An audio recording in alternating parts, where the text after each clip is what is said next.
नमस्कार, मैं सूर्य प्रकाश पांडे आप सभी का उपयोगी मंत्र यूट्यूब चैनल पर स्वागत करता हूं। साथियों, आज हम लोग हिंदी भाषा और व्याकरण के अंतर्गत संधि का अध्ययन करेंगे। साथियों, ये संधि है क्या? साथियों, संधि जब हम विचार करते हैं संधि के विषय पर, संधि शब्द पर, तो हमारे मन में क्या विचार आते हैं? क्या समझते हैं हम संधि से असल में? तो संधि का अर्थ होता है, एक तो समझ में आता है मेरे, मेल, कि हाँ कोई जिसके बीच संधि हो रही है उसके बीच मेल हो रहा है, आपस में मिल रहे हैं तभी संधि हो रही है। एक और आता है समझौता। समझौता भी संधि होती है। समझौते दो इतिहास में बहुत प्रसिद्ध हैं भारत के संदर्भ में। एक 1965 के युद्ध के बाद ताशकंद समझौता हुआ था, भारत पाकिस्तान के युद्ध के बाद। उस समझौते में हमारे प्रधानमंत्री जी, तत्कालीन प्रधानमंत्री जी श्री शास्त्री जी की मृत्यु हो गई थी संदेहास्पद स्थितियों में। इसके बाद दूसरा समझौता है शिमला समझौता। ये भी भारत पाकिस्तान के युद्ध 1971 के युद्ध के बाद हुआ था, और ये भी भारत पाकिस्तान के बीच संधि है, लेकिन उसको कहते हैं समझौता। एक होता है संयोग। संयोग का मतलब ये हुआ कि योग हो रहा है, जुड़ाव हो रहा है, आपस में मिलन हो रहा है, तो ये भी संधि है। और संधि, जहाँ भी दो चीज़ मिलेंगे वहाँ संधि होगी। हमारे शरीर के भीतर भी जितने भी जोड़ हैं, जितने भी, वो सब संधियाँ ही हैं। लेकिन आज हम लोग जो संधि पढ़ने के लिए यहाँ पर उपस्थित हैं, वो व्याकरण की संधि है। और यहाँ पर दो वर्णों के मध्य जो संधि होती है, हम उस संधि को पढ़ने के लिए यहाँ पर उपस्थित हैं। तो आइए हम लोग संधि की परिभाषा पहले देखते हैं, संधि किसे कहते हैं। तो जो संधि की शास्त्रीय परिभाषा है, जो विद्वानों ने संधि की परिभाषा बताई है, उसके हिसाब से, उनके अनुसार दो वर्णों के मेल से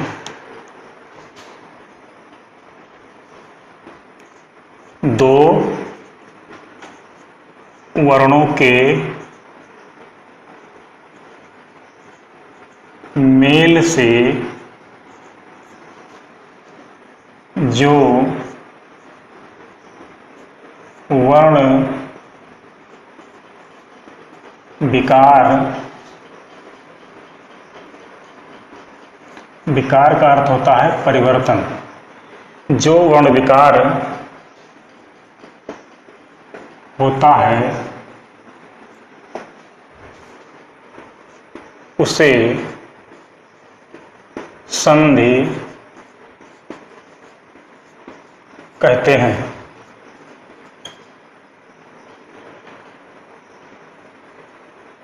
उसे संधि कहते हैं। दो वर्णों के मेल से जो वर्ण विकार यानी जो परिवर्तन होता है, उसे हम संधि कहते हैं। विकार का अर्थ है, इस विकार का अर्थ है परिवर्तन। आप लोग पता नहीं जानते हैं कि नहीं जानते हैं, सुने नहीं सुने, लेकिन बता देता हूँ। नहीं सुने हैं तो आज तो सुन लीजिए कम से कम। घर में बड़े बूढ़े, बड़े बुजुर्ग को ये कहते हुए सुना होगा कि आज हम खाना नहीं खाएंगे क्योंकि उदर विकार है, यानी कि पेट में विकार है, पेट में परिवर्तन हो गया है। कहीं शादी विवाह पार्टी वगैरह में गए होंगे, ठूस के खा लिए, तो वो अपना साइड इफेक्ट दिखा रहा है। ठीक है, यानी कि जो पेट नॉर्मल डेली जो सामान्य स्थिति में था, उसमें परिवर्तन हो गया है।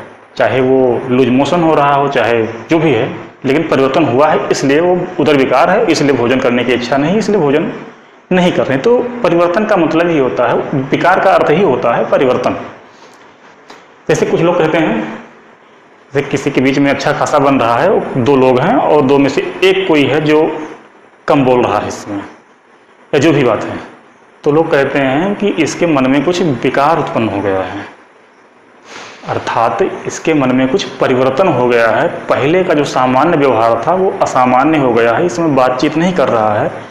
तो ऐसा लोग कहते हैं, सुना होगा आपने, नहीं सुना होगा तो हम तो बता रहे हैं, आज तो आप जान ही लीजिए, ठीक है। तो विकार का अर्थ होता है परिवर्तन। जब दो वर्णों के मध्य आपस में मिलने से, आपस में परस्पर मेल के उपरांत अगर उनमें विकार उत्पन्न होता है, परिवर्तन होता है, तो उसे हम संधि कहते हैं। ये संधि की सामान्य परिभाषा है, सामान्य अर्थ है। और ये संधि जो है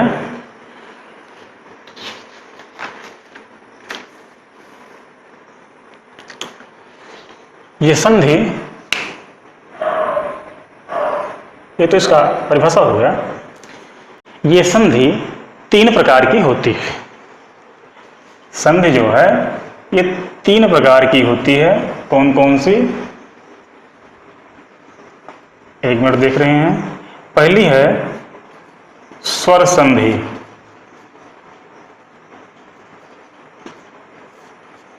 दूसरी है व्यंजन संधि, और तीसरी है विसर्ग संधि।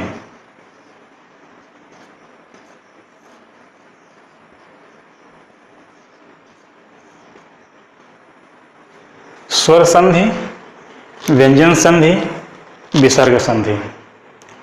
ऐसी संधि, ऐसा मेल जिसमें 2 स्वर वर्ण आपस में मिलते हों, 2 स्वर वर्णों के मेल से जो वर्ण विकार उत्पन्न होता है उसे हम स्वर संधि कहते हैं। व्यंजन संधि में जो पहला वर्ण होगा वह व्यंजन होगा, दूसरा वर्ण स्वर या व्यंजन कुछ भी हो सकता है। ऐसी स्थिति में जो वर्ण विकार उत्पन्न होगा वह व्यंजन संधि के अंतर्गत आएगा। और 2 वर्ण जिसमें पहला विसर्ग होगा, पहला वर्ण क्या होगा? विसर्ग होगा, और विसर्ग के बाद स्वर या व्यंजन जो भी आते हैं इनके मध्य जो संधि होगी वह विसर्ग संधि के नाम से जानी जाती है। तो आइए हम लोग सबसे पहले स्वर संधि को देखते हैं। स्वर संधि भी 5 प्रकार की होती है। ये स्वर संधि 5 प्रकार की होती है। तो इसका पहला प्रकार हम देखते हैं। पहला है दीर्घ संधि। इसको कहते हैं दीर्घ स्वर संधि, क्योंकि स्वर संधि ही है इसलिए दीर्घ संधि मैंने लिख दिया है। दूसरा है गुण संधि। तीसरा है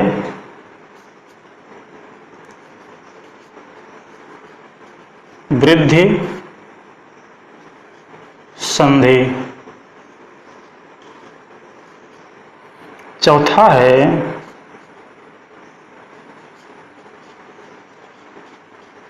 अयादि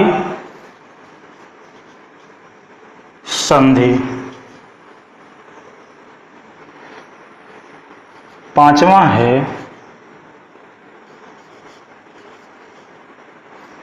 यड़ संधि।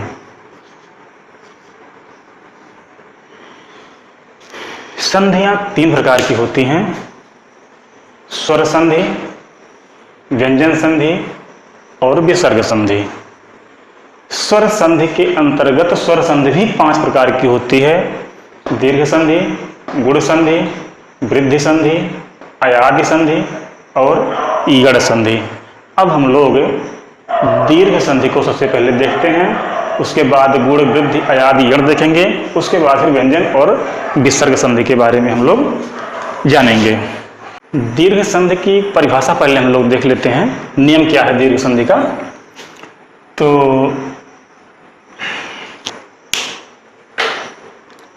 यदि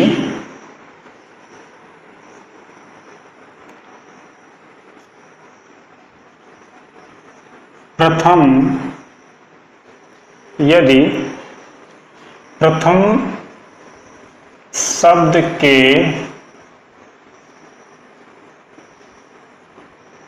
अंत में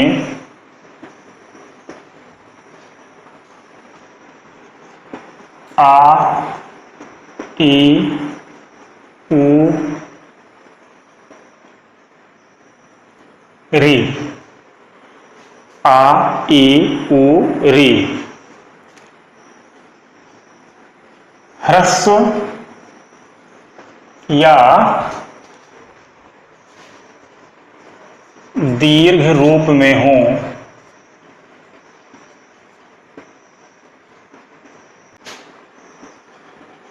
तथा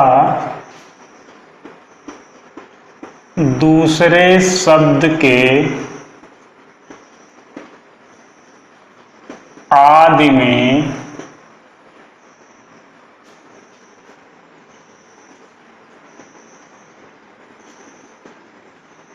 उसी के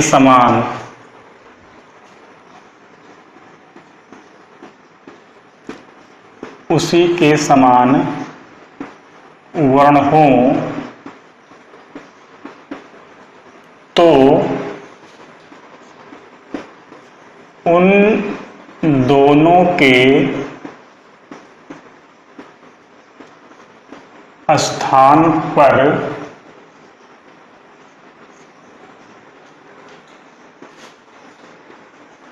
दीर्घ हो जाएगा।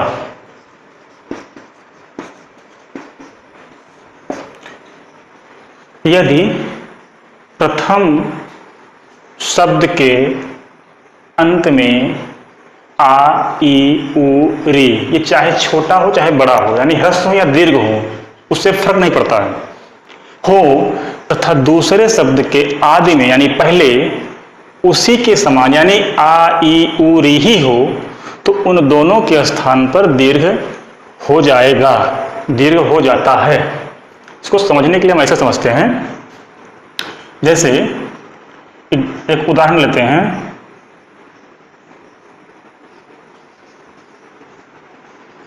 विद्या, धन, आलय बराबर बनता है विद्यालय। तो इसमें क्या है, इसमें संधि हुआ किसके बीच है? पहली बात तो आप ये जान लीजिए, बताया भी मैंने अभी, संधि दो वर्णों के बीच ही होती है, दो वर्णों के मेल से ही संधि होती है, दो शब्दों के मेल से संधि नहीं होती है। ठीक है, तो ये संधि, ये विद्या और आलय बराबर विद्यालय तो हुआ है, लेकिन संधि विद्या और आलय में नहीं हुई है, संधि यहाँ और इस वाले आ, इन दोनों के बीच ही हुई है। ठीक है, बाकी ये तो ऐसे रहेंगे। इनकी स्थिति क्या है मैं बता देता हूँ, ये कैसे स्थिति में हैं।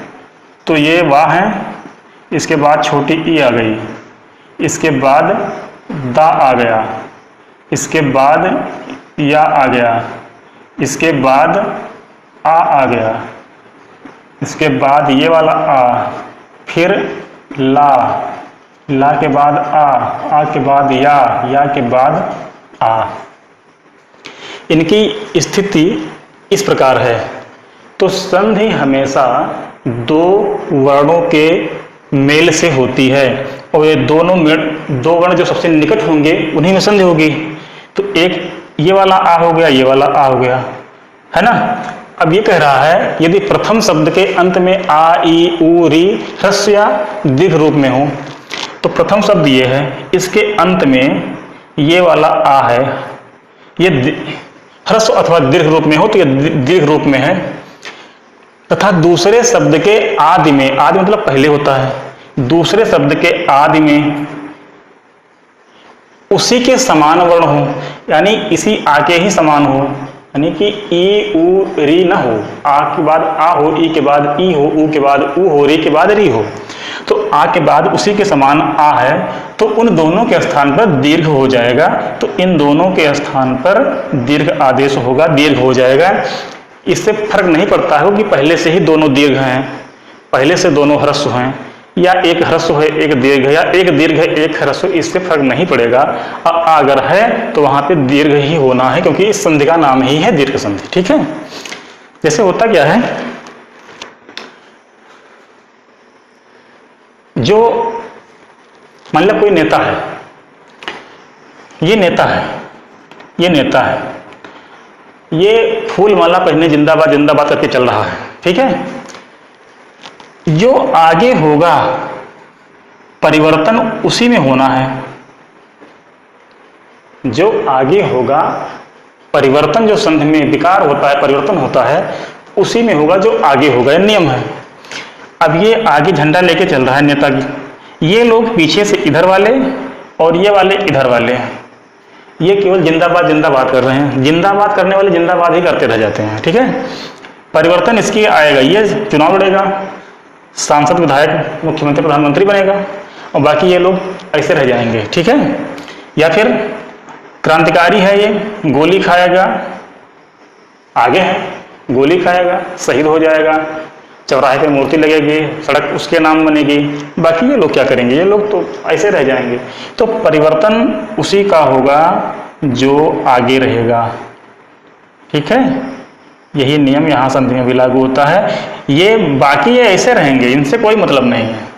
हमको लगता है कि विद्या और आलय बराबर विद्यालय में संधि हो गई, विद्या और आलय विद्यालय में संधि, विद्यालय में संधि नहीं हुई है, संधि केवल आ और आ में हुई है। इस आ में और इस आ में संधि हुई है, क्योंकि यही दोनों सन्निकट हैं, यही दोनों का मेल हो रहा है, यही दोनों अगुआ हैं, यही दोनों झंडा उठाए हुए हैं।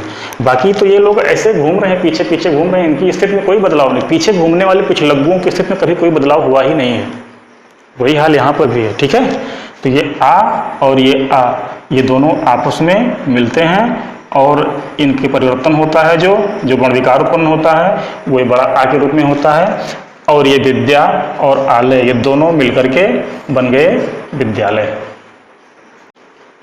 इसको आप और अच्छे से समझिए।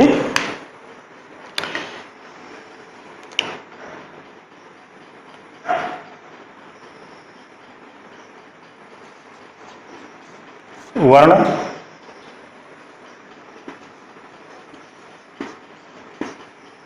समान वर्ण और दीर्घ,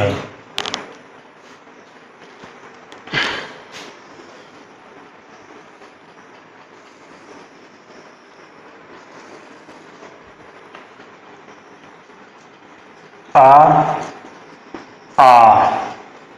इसी के समान भी आ के समान कौन सा होगा, आ ही होगा, और इसका दीर्घ यही होना है।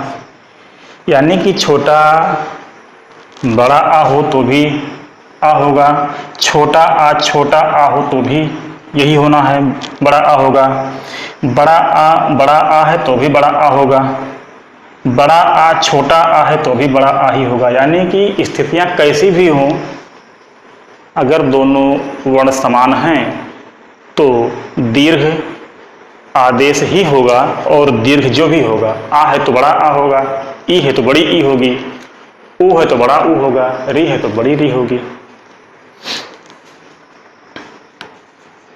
ई के बाद अगर ये ई ही आता है तो वहां पे निसंकोच बड़ी ई ही होगा। ठीक है, ऊ है, इसके बाद ऊ होता है तो यहाँ पे बड़ा ऊ ही होगा और कुछ नहीं होगा। री के बाद री आती है तो यहाँ पर बड़ी री ही होगा और कुछ दूसरा नहीं होगा। बहुत साधारण सा नियम है, बहुत सहज सिंपल संधि है दीर्घ संधि। दीर्घ संधि में सिर्फ इतना है कि आ के बाद अगर आता है तो बड़ा आ हो जाएगा, दीर्घ आ हो जाएगा। ई के बाद अगर ई आती है तो बड़ी ई हो जाएगी। उ के बाद अगर उ आता है तो बड़ा उ हो जाएगा। और री के बाद अगर बड़ी री आती है, री के बाद अगर री आती है तो बड़ी री हो जाएगी। बड़ी री का मतलब ये है, इसको भी थोड़ा सा जान लीजिए। री, इसमें ऐसे दो हो जाते हैं, ठीक है, दो होते हैं।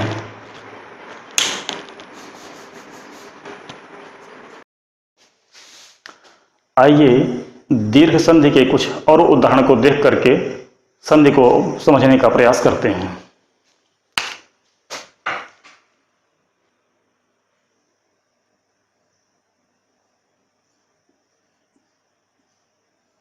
हिम धन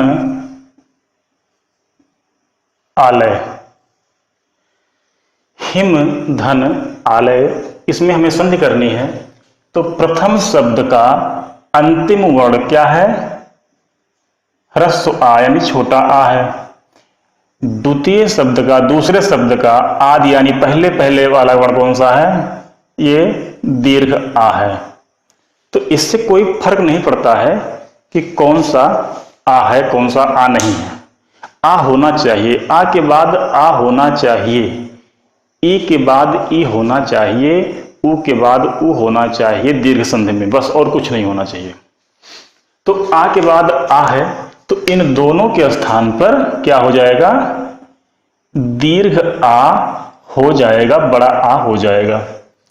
तो यहां पे क्या बना? हिम, क्योंकि ये वाला आ निकल चुका है और इसका ये वाला आ निकल चुका है, तो यहां पे बना लय। तो ये आ और ए आ के स्थान पे बड़ा आ हो गया, तो इसको हम मिला देंगे। मां में बड़ा मिलाएंगे, हिमा बन जाएगा, और लय इसमें हम जोड़ देंगे और ये हिमालय सिद्ध हो जाएगा। हिमालय हमको संधि के रूप में प्राप्त हुआ। इसी तरह से दूसरा उदाहरण देखते हैं।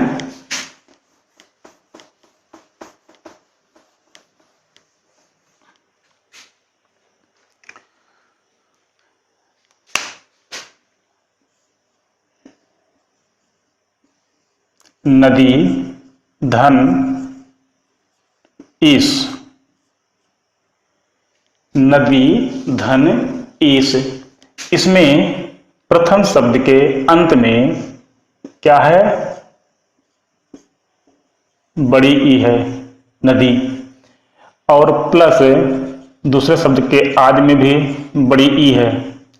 तो ये दीर्घ ई और ये दीर्घ ई मिलकर के क्या बन जाएंगे? दीर्घ ई ही बनेंगे। और इस तरह से नद, ये दोनों ई मिलके एक दीर्घ ई बन चुके हैं और इधर है सा। इसको हम मिला देंगे जब, तो हमको मिल जाएगा नदीस। तो नदी धन ईस का संधि क्या होगा? नदीस। इसी तरह से हम एक दूसरा उदाहरण देखते हैं।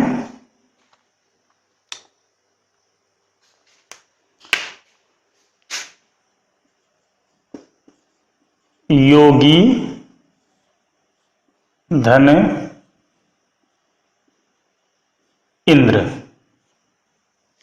योगी धन इंद्र, यहां पर प्रथम शब्द के अंत में क्या है? बड़ी ई है। ये हमने केवल इतना किया है, गा से मैंने ई को बाहर निकाल लिया है, केवल यहां पे इतना ही मैंने किया है, ठीक है। और प्लस ये वाला ई है और यहां पे आधा ना और द्रा है, ये द्रा है।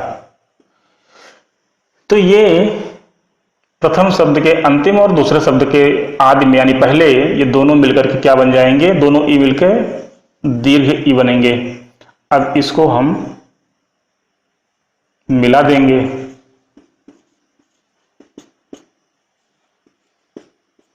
अगर हम इसको सीधे मिला दिए तो गा में बड़ी ई हो जाएगी और ये योगेंद्र संधि, योगी धन इंद्र का संधि क्या होगा, योगेंद्र संधि। इसी तरह से होती है। आपको प्रथम शब्द के अंतिम का और दूसरे शब्द के प्रथम, ये दोनों वर्णों की पहचान अच्छे से होनी चाहिए। अगर नहीं है तो संधि में फिर दिक्कत हो सकती है, समस्या आ सकती है।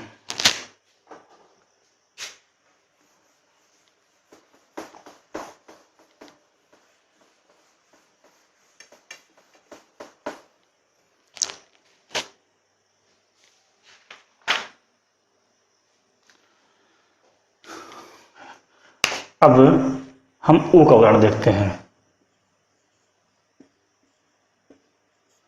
भानु प्लस उदय, भानु प्लस उदय। प्रथम शब्द के अंत में क्या है, ना से मैंने ऊ निकाल लिया, छोटा ऊ है, ह्रस्व ऊ है, और यहां भी ह्रस्व ऊ है। ये छोटा ऊ यानी दोनों ऊ मिलकर क्या बन जाएंगे, दीर्घ ऊ बन जाएंगे। अब यहां पर क्या हो गया, भान, ये दोनों ऊ मिलकर के दीर्घ ऊ हो गए, और ये दय। अब इसको हम मिला देते हैं, ना में बड़ा ऊ मिलाया और दय कर दिया,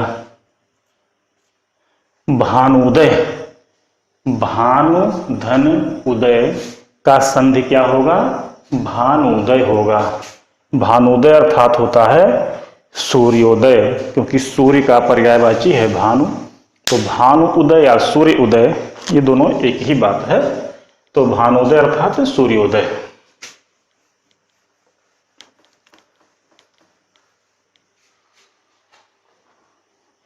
एक दूसरा एग्जाम्पल देखिए, उदाहरण देखिए। वधू धन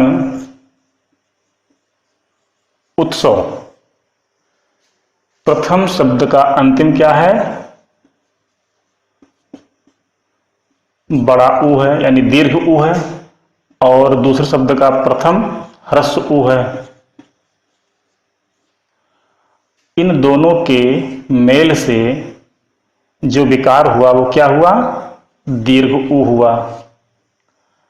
अब हम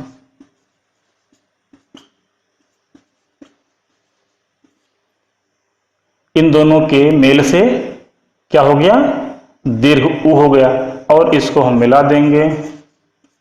धा में बड़ा ऊ मात्रा लगा दिए और सौ, वधूत्सव। वधू धन उत्सव का संधि क्या होगा, वधूत्सव होगा।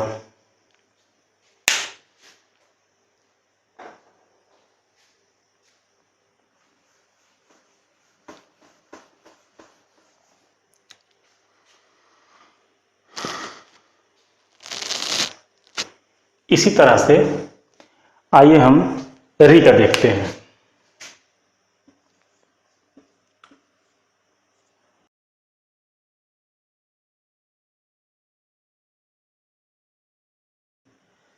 मातृ, मातृ धन ऋण, ये है, इसमें हमें संधि करनी है। तो ये वाला जो री है इसको हम निकाल लेते हैं। मात री निकाल के बाहर ले आए, प्लस एक ये वाला री ही है और यहां पे इड़ा है, तो ये ह्रस्व री है और ये भी ह्रस्व री है। अब ये दोनों री मिलकर के क्या बन जाएंगे, दीर्घ री बन जाएंगे। ये री और ये री दोनों का जब मेल होगा तो मेल क्या होगा, दीर्घ री के रूप में होगा। दीर्घ री में ये जो एक सिंगल होता है इसमें डबल हो जाता है। अब इसको हम मिला देते हैं।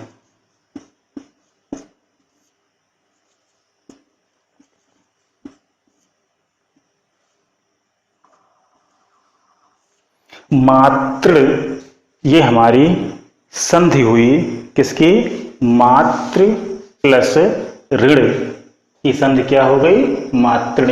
इसी तरह से पितृ धन ऋण का संधि क्या होगा, पितृण हो जाएगा। इसी तरह से होतृ धन ऋकार, एग्जाम में पूछा जाता है कभी कभी होतृ ऋकार का, तो इसकी संधि क्या हो जाएगी, होत्रिकार हो जाएगी।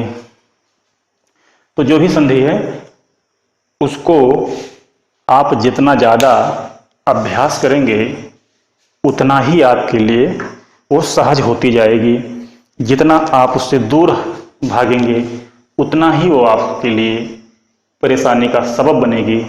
इसलिए इन संधियों का लगातार अभ्यास करना बेहद जरूरी है।